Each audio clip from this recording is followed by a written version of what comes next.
The political problem. Justice would be a simple matter, says Plato, if men were simple. An anarchist communism would suffice. For a moment, he gives his imagination rein. First, then, let us consider what will be their way of life. Will they not produce corn and wine and clothes and shoes and build houses for themselves? And when they are housed, they will work in summer commonly stripped and barefoot, but in winter substantially clothed and shod. They will feed on barley and wheat, baking the wheat and kneading the flour, making noble puddings and loaves. These they will serve up on a mat of reed or clean leaves, themselves reclining the while upon beds of yew or myrtle boughs. And they and their children will feast, drinking of the wine which they have made, wearing garlands on their heads, and having the praises of the gods on their lips, living in sweet society, and having a care that their families do not exceed their means. For they will have an eye to poverty or war. Of course they will have a relish, salt and olives and cheese and onions and cabbages or other country herbs, which are fit for boiling. And we shall give them a dessert of figs and pulse and beans and myrtle berries and beech nuts, which they will roast at the fire, drinking in moderation. And with such a diet they may be expected to live in peace to a good old age, and bequeath a similar life to their children after them. Observe here the passing reference to the control of population, by infanticide presumably, to vegetarianism, and to a return to nature, to the primitive simplicity which Hebrew legend pictures in the Garden of Eden. The whole has the sound of Diogenes the Cynic, who, as the epithet implied, thought we should turn and live with the animals. They are so placid and self-contained. And for a moment we are likely to classify Plato with Saint-Simon and Fourier and William Morris and Tolstoy. But he is a little more skeptical than these men of kindly faith.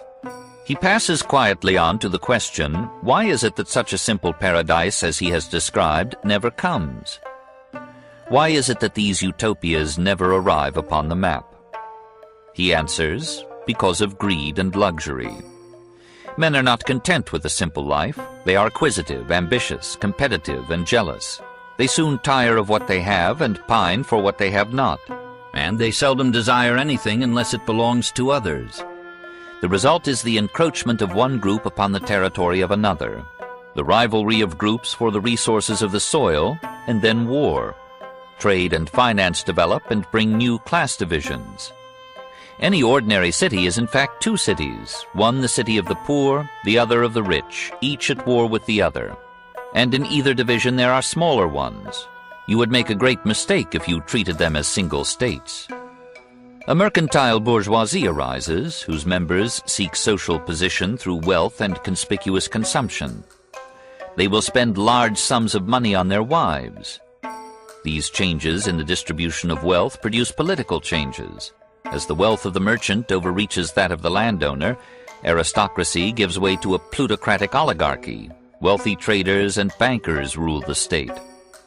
Then statesmanship, which is the coordination of social forces and the adjustment of policy to growth, is replaced by politics, which is the strategy of party and the lust for the spoils of office. Every form of government tends to perish by excess of its basic principle. Aristocracy ruins itself by limiting too narrowly the circle within which power is confined. Oligarchy ruins itself by the incautious scramble for immediate wealth. In either case, the end is revolution. When revolution comes, it may seem to arise from little causes and petty whims, but though it may spring from slight occasions, it is the precipitate result of grave and accumulated wrongs. When a body is weakened by neglected ills, the merest exposure may bring serious disease. Then democracy comes. The poor overcome their opponents, slaughtering some and banishing the rest, and give to the people an equal share of freedom and power. But even democracy ruins itself by excess of democracy. Its basic principle is the equal right of all to hold office and determine public policy. This is at first glance a delightful arrangement. It becomes disastrous because the people are not properly equipped by education to select the best rulers and the wisest courses. As to the people, they have no understanding, and only repeat what their rulers are pleased to tell them.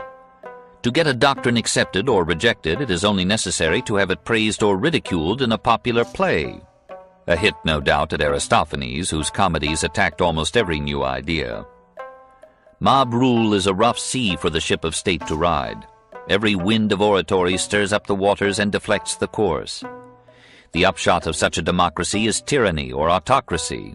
The crowd so loves flattery, it is so hungry for honey, that at last the wiliest and most unscrupulous flatterer, calling himself the protector of the people, rises to supreme power.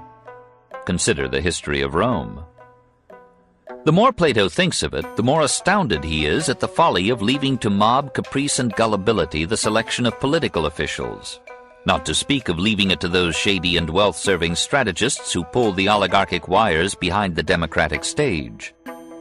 Plato complains that whereas in simpler matters, like shoemaking, we think only a specially trained person will serve our purpose, in politics we presume that everyone who knows how to get votes knows how to administer a city or a state. When we are ill, we call for a trained physician, whose degree is a guarantee of specific preparation and technical competence. We do not ask for the handsomest physician, or the most eloquent one.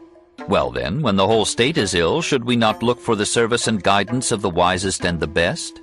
To devise a method of barring incompetence and knavery from public office, and of selecting and preparing the best to rule for the common good. That is the problem of political philosophy.